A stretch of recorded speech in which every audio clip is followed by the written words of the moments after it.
This week on Happy Hour, a special guest talking to us about how to be a young professional. Thanks for joining us on Happy Hour.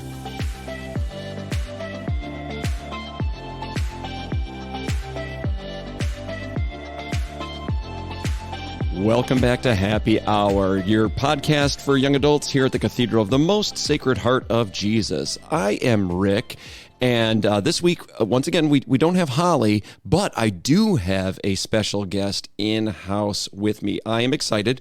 This is a guest that we have had once before, and so popular of a guest. I got so many comments, there was no way we weren't going to bring her back.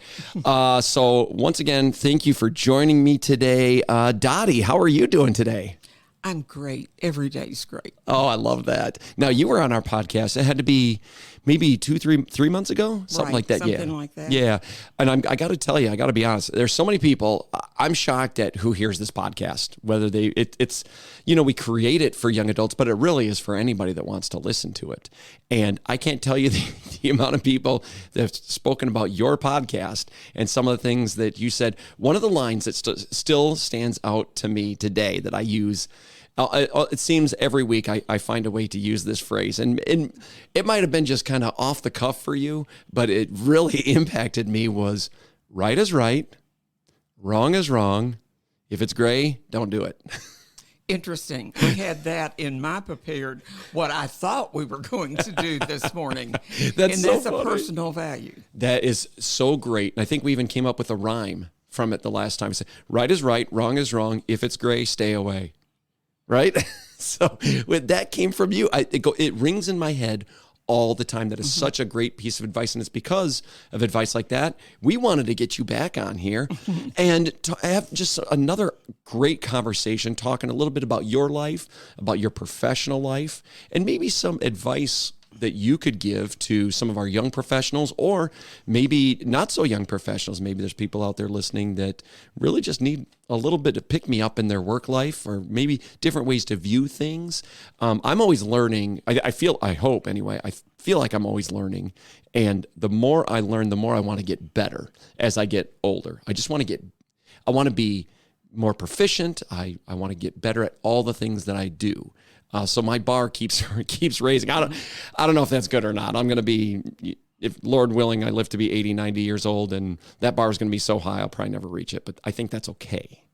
Well, you do what you love. And one of my business things is, if you don't wake up happy and passionate to get to your work, don't do it. You probably won't be successful. Ooh. If you do your passion, you will be successful.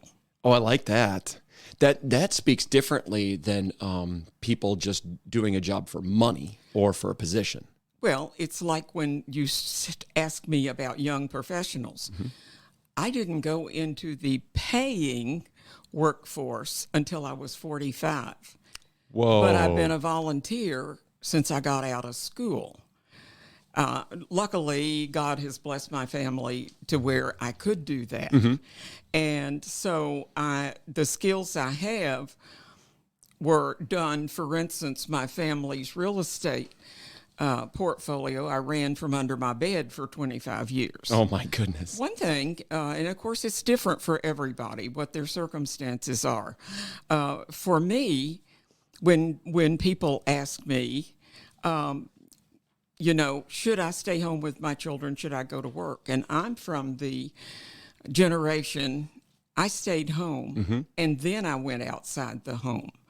But when I stayed home, my children were here at Sacred Heart. 3 days a week I was here, one in the library, one in the office, and one in the cafeteria. You kept yourself busy here.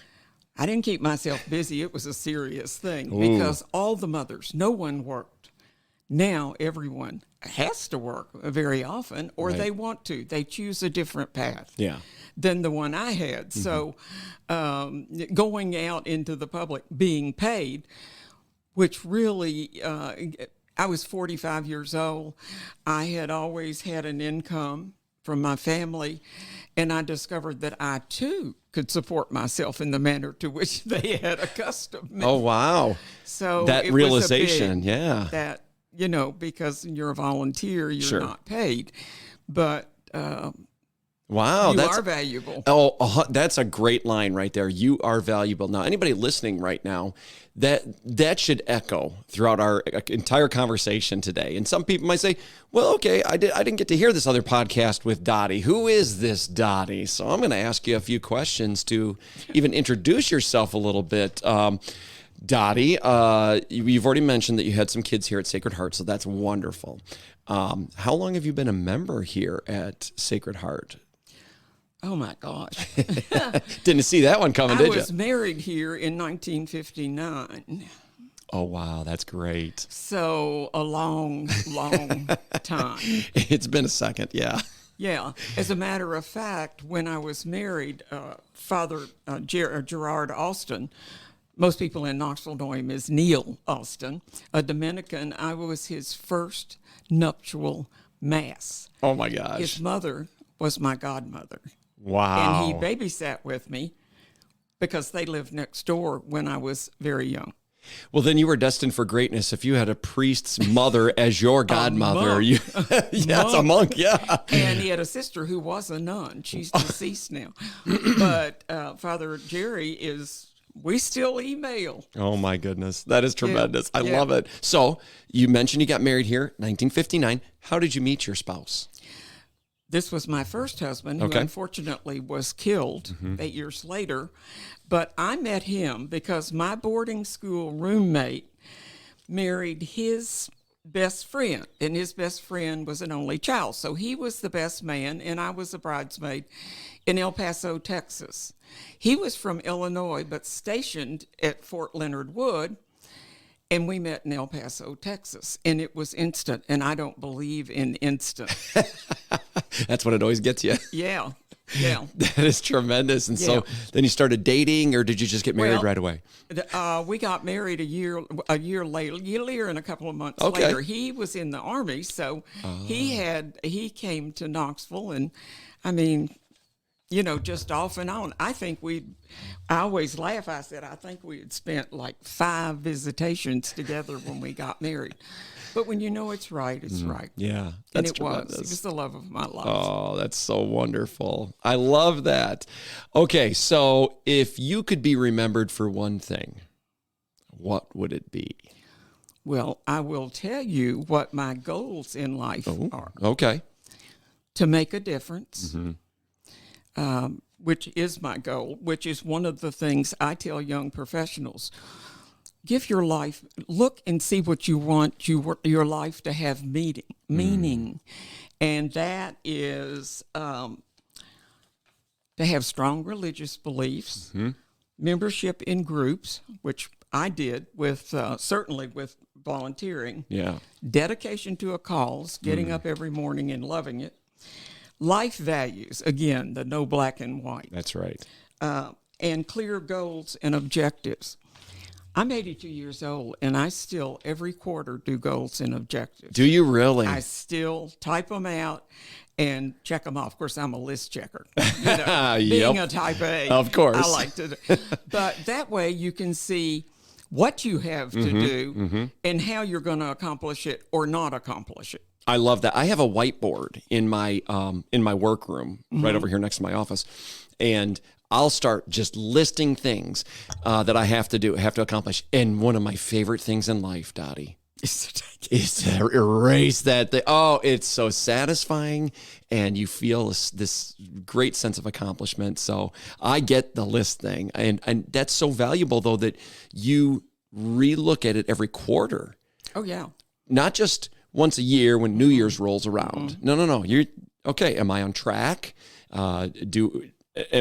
Is what I'm doing right now getting me to this goal of this quarter? If not, how do I reassess? I love that. I said my primary goal being to make a difference. And my second, which has been the hardest for me with my personality thinking, I was responsible for everybody's happiness in the world. That's a type A. Oh, yeah. Which I finally have given that up. Yay! And, but is to have balance. Oh, yeah. That is so important. Do not invest all your time in working. Invest it in your self-care. That is so important. Otherwise, you'll get stressed out and you won't be able to work. Yeah, you won't be good for anybody. No. Let alone yourself. Yeah. Yes. No, that's a tremendous piece of advice. And I think what I am encouraged about is this generation of young adults, I think they understand that better than we ever did. Absolutely. Am I right on that? Absolutely. Because it used to be just work hard. Just keep going. Or be what everybody else expected you to be. Exactly. Well, I'm lucky in that I come from a family that if you right and wrong's right and wrong. Yeah. And if you believe in something, you stand up. But you don't look around the room to see if anyone else is standing up. Oh, I like that. And that takes self-care and confidence. I had parents who instilled confidence that I could do and have anything I wanted. I like that a lot, Dottie, because truth is truth, regardless of how many people are speaking it or not, right? Like yes, the truth is the truth. And I am frustrated at the moment with the media and the politics and everything Of course, else. yeah. I know. It's a difficult time in that space to live. But again, I am so encouraged by our young adults. I think they have a much better grasp on well-being and what is essential for people. For instance, I know a lot of people are frustrated right now. If you drive down Kingston Pike, there's no way that you can go 30 feet without seeing a help wanted sign, right? If I don't understand this at all because work ethic. The work ethic. I'm ethic. happy to say my children and grandchildren have got it. Yes. I have 16 grandchildren. Yes. They all are in school or have a job. Yep. And so here's what I'm seeing a lot of is people aren't necessarily just taking any job that's available. A lot of people are waiting to hold out for the job that will feed them, that will nurture them, and that they can help give back to. And there's a lot of wisdom in that I didn't understand for a long time. I don't know if you know this, Dottie, but I sold cars for a little while. Used car sales. I love it. Doesn't that track? Yeah. That tracks perfectly. I don't know if you know this, but I was pretty decent at it too. Oh, I'm sure. But it never, at the end of the day, it never fulfilled me ever once. But I just tried to work hard. I tried to make a lot of money. I just tried to do the things that I thought everybody expected of me. But it was when I went back to who I was created to be. Right. My gifts, my talents, and how I use that to, what was your first thing that you want to do? What's your first goal? Make a difference. I don't know that I ever made a difference selling a car. Now, some people do. Those are the real. That was not me. I was not making a difference selling a car because I was not built for that. So I think that's also important, right? Understand your gifts, your talents, what you're passionate about, what you're good at. See where those align. I think that's where you can start. It's a good starting place, I would think. Okay, my goodness. I think I only got to one question on our personal questions, so I'm going to get off the personal questions. We're going right into the thick of it. Okay. You know what? I'm even going to skip this whole. I had a whole bunch of questions to ask Dottie, but I just can tell this is too good of a conversation to just give all this time to small questions. Let's go big. What's one thing that in your business life, what successful venture, what happened that you didn't expect to happen? So what's one thing your business successful venture did that you didn't expect to happen? The monetary success. And to go out in the world. Remember, I'm an 80-year-old who was raised where women weren't much in the world, but my mentors were my father and my husband. They said, go get them, girl. And to go out and realize I could support myself, that's heady at 45 when you're, quote, a trust baby or whatever you want to call it. Sure. And to realize that you were given by God a mind. I'm a financial person that could create value, and then having been raised to always, there's a certain amount of money that you can live on very comfortably. And it's not $100 million. That's right. It's much less, but you have an excess. Whose money is this? This can all be gone tomorrow. That's what I try to tell my children. The greatest gift that I think we've given in our family is that all of our children are educated and or getting educated and graduate school and all of that, and they have no debt because being a financial person, you put away money, their parents and my husband and I, and it grew for 20 years. Well, they can go to any college they want, even at the rates they are today. Wow. I have a talent at investing because I have discipline. And that's what, I mean, it's not some famous guru or anything. No, but you have discipline. But I have discipline. And I don't, I mean, like the markets make no sense to me at the moment. But it's either. okay because, see, now as old as I am, I would not be selling because I have such a low basis. And when I die, then my children inherit it free, tax-free, since there's already been taxes paid on it. Yep. And then it can grow for up. them as well. I love that. You know, and helping them during life when you have an excess.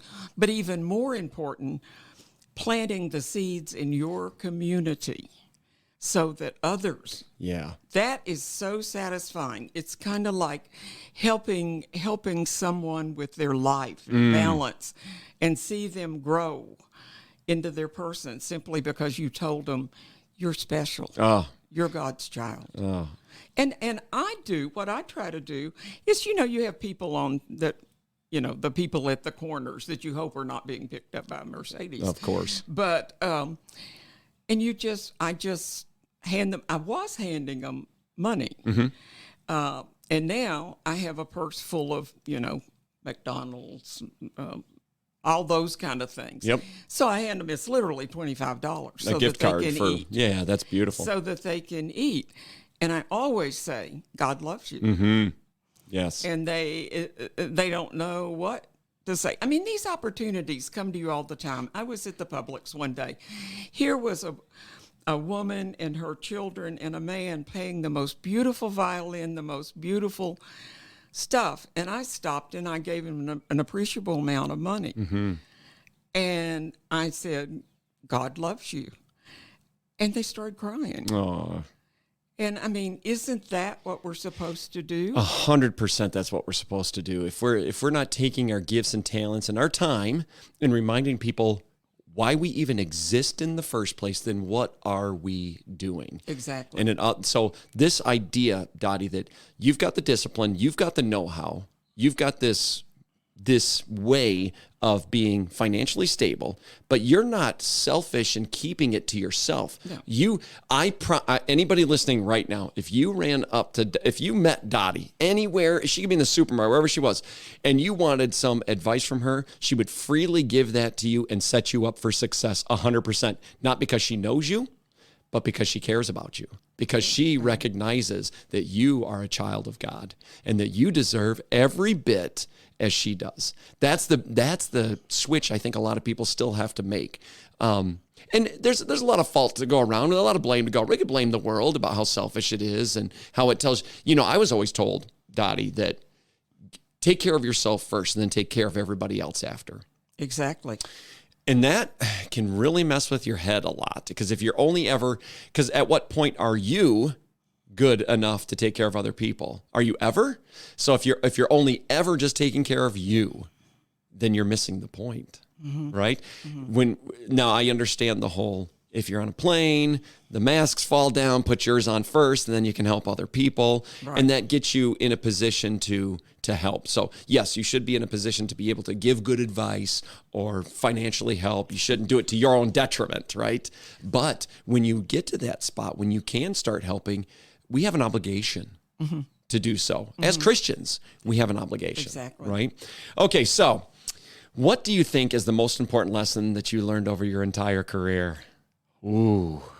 So far. I will say so far because you're still learning and you're still planning.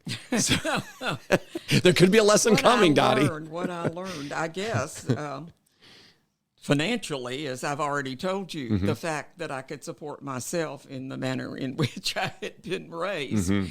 And but my biggest pride is in my family. I have, and anybody that knows me, I am not someone that is violent or in any way unless you mess with my family. Then don't you dare. And as I tell my children, you don't have to be in each other's pockets, but if somebody's in trouble, we circle the wagons, and we literally do. Yeah. And whoever has a need, we're going to help them. That's right. That's beautiful. In the family and outside of the family. I mean, people that you don't even know. But you never know where that is going. I remember when I had cancer, and I'm a less than 2% survivor and was not expected to live. And I got 2 letters. One was from a friend of my oldest son. And his letter, this is where I thought, he really does think I'm dying. He wrote to tell me that something that I did for him and advised him when he was 16 years old that now I am his example of parenting. Oh, wow. Now, that's when you begin to think, And at that point, I was only in my 60s. And I'm like, yeah, I'm going to die. It was like my 80th birthday when each one of my family, of this huge family of 32 we have now, found a quiet time to tell me what they meant to me. So I asked my daughter, I said, am I sick and I don't know anymore? She said, Mom, we want to tell you while you're here. I love it. So, I have these golden years for me. I have a golden life. Yeah. And, you can just tell, Dottie. I was speaking with one of my coworkers that you know very well. And I said, Dottie from kind of day one has welcomed me literally into her family life. You have not been afraid to even just share with someone like me what's going on in your family life, the good, the bad, everything in between, right? And it's such a beautiful thing. It's so, I feel like sometimes in this world we're so impersonal. It's professional over personal, but you, I believe, put the personal first, and professional's still in there, but it's personal and professional, not professional, right? And so I've always felt like welcomed. I've always felt like a part, kind of in a very outside way, a part of the family, because I know names of your kids and grandkids. I know situations that they're in because you've been willing to open that door. And that really speaks a lot to who we all should become. Not that we have to share all of our business with everybody, but that we trust people enough to be personal with them. If we're not personal with people, we will never influence people. It doesn't happen. If we're not, because my firm belief is this, and I think you're going to shake your head yes on this one. Ready, Dottie? This is my one piece of advice. The most important person in the world is the person who's right in front of you. Oh, absolutely. Right? So I get a little frustrated sometimes when I go into a business and I'm standing right there and the phone rings and they tell me who's standing right in front of them, hold on for a second. Unless it's my family. And I will stop. Okay. Now my phone's off this morning, but yes. Now my family has me in a Apple Watch in case I fall. There you go. That 911, because I still live alone. Absolutely. And my grandchildren will tell you, there is no cell phone usage when you're having a discussion with Big Dot, which is what they call me. And when we go to a restaurant, don't even bring it. When they would bring friends, I would say, do they know the rule? Yes, ma'am. And one day the girls in the car said, we just left our phones at home because you're taking us to a really nice restaurant. I said, I don't mind you using your phones in your room. If you are more concerned about what your friends are doing than having a relationship or a conversation. And one of the interesting things that they always say is, I haven't had a talk like this in a long time. Isn't that funny? They crave it. We all crave it. We really do. But we get so lost in the phones. It's because there's a dopamine hit in the brain, a chemical reaction when we see a notification or when we check our statuses and who's shared it and who's liked it. There's literally some chemical things going on. The people of the creators of these phones are not dumb. They know exactly how to get us. But here's the thing. What we really crave is relationship. Mm-hmm. Right? And it's the funniest thing. I don't know if you've ever had to try to have a phone conversation with anybody under the age of 25. It's awkward. it's very awkward because people don't use phones to talk on anymore.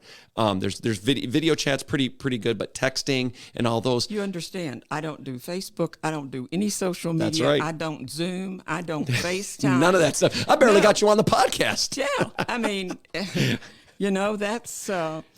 to me, there's a peeping Tom to that. I don't want to say I don't really care what everybody's doing, but it's not my business. Right. Or my judgment. Yeah.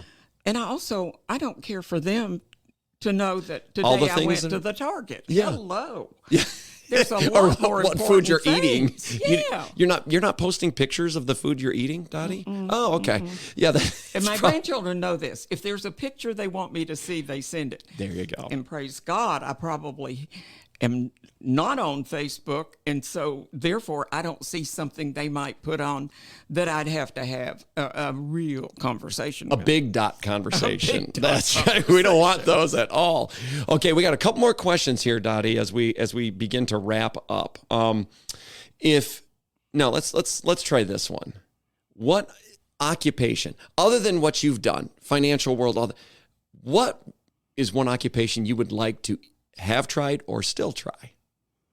What is something that you would like to have been in your lifetime? I really can't think. I've had such a wonderful life. After all the real estate, and I was failed by Meniere's disease, then I turned back to horticulture. And as you know, I spent 20 years at a monastery redoing their gardens. It's the same professional. Just because you're not paid doesn't mean you don't do the same planning and level of work. And I started a volunteer program there because I've been a volunteer and I know what volunteers like. Right. And when I retired, they had like 40 volunteers. And it goes on. I trained somebody else, and it moves on. That's so great. You set them up for success. Right. And you try to. You do your best, right? You do your absolute best. But I also love what you said. Even if you're not getting paid, there's still a level that no matter what it is you're doing, you should have pride. You should take some pride in what you're doing. Not pride in the sense of being prideful of the sin, but being proud of the work that you do. That's a good thing. That was the success in real estate for me. Because after 2 years, 97% of my clients were repeat or referral. Wow. My son is in property management, and he and his partners are very faith-based. Mm-hmm. And it's all about they do what they say they're going to do. Mm-hmm. And if it's not right, they redo it. I can remember building a medical building and re-landscaping it 3 times because my philosophy was, my name's going to be on this. It's going to look like something of mine. That's right. And I was very fortunate in winning awards for, different projects. That was always the goal, to not for my self-grandizement, right, but for my community. This is the level of things we should be doing. So no matter what it is you do, you are leaving your name on it. Now that could be... Not my name. In a sense physically. That's correct. But no matter what we're doing in life, whatever I'm about to do this afternoon for work, I am leaving my name, my mark on it. Is that good or is that bad? Like, am I giving my all to it? Now, nobody might ever see my name on it, my physical name, but I am putting my mark on whatever it is I'm doing. Well, am I going to do that with all that I've got, or am I going to kind of, I just got to get it done? I cannot. It was like one of the frustrations to me in training a new person for the gardens is that he would go home before all the volunteers were in and having lunch and everything was put up. See, if you're the head dog, you get there earlier and you leave after everybody else. That's why you're the head dog. That's why you're the head dog. That's why. And because you go out there and work with those volunteers and they see you working, they don't understand sometimes. I mean, it was like when I was in real estate, arriving at a project at 7 a.m. and I get out, and of course I'm all dressed because I was going downtown in my big car. And the guy on the bulldozer on site work said, "Who are you and what are you doing here?" And I said, Well, the bad news is I'm the project manager. And I will be here in the mornings. And he started laughing, but those guys end up doing anything for you. Yeah. Because of the humanity you bring to it. Exactly. You know, like cookies, like the bumper sticker on the back of my car, which happened to be a luxury car, was, my other car is a broomstick. If you can laugh at yourself. That's right. And realize and say, I know I'm tough, but I also am with you. If there's a problem downtown, I know those people, and I can go solve it for this project. Oh, see, that's so great. It's the personal and professional. It's the both. It's humanity. That's it. You don't see, so if you're the head of the volunteers, or you work in an area and you're a supervisor, or you own a business and you have employees, the difference is you see that every single one of them matters, not just to your business, but in the eyes of God. You see value in every single person. If you do that, you're going to have a great life, because it's going to be full of relationship. You're going to be reminding people of why they're created. They're going to want to be around you. They genuinely would do anything for you. That's what we're striving for, is no matter what area you're working in. Coworkers, if you treat them with that level of respect and care, like you genuinely care about what they want to say and do, that makes all the difference in your life, not just theirs, but your fulfillment of life. And that's really kind of what we're looking for, is how can I make my life the most full? Not in terms of, let me pack a bunch of stuff in, but what am I doing? And is it making my life full? I love that. Exactly. Okay, so I got two questions I want to ask you to close this out, Dottie. And they might have something to do with the business world. But number one, if you could recommend 3 books for our listeners to read, what would you recommend them read? Oh, I knew this was coming. And I know you're a reader. I can't think I'm a reader. You're a reader. 2 or 3 books a week. And so there's a lot to choose from. Obviously, the Bible. Love because it. That's the basis of all. If you haven't read it. And reread it. It's really interesting as you're at different ages what you pick up. It's true. Secondly, there's a book, and of course I can't remember the name right this minute, but it's about Churchill and the terrible years of the bombing of London. And I'm fascinated with all of that. How did the British people survive? I'm a great admirer of Churchill because he convinced them that they weren't beaten when they were beaten. Right. Again, that's the human spirit. Yeah. Never put them down.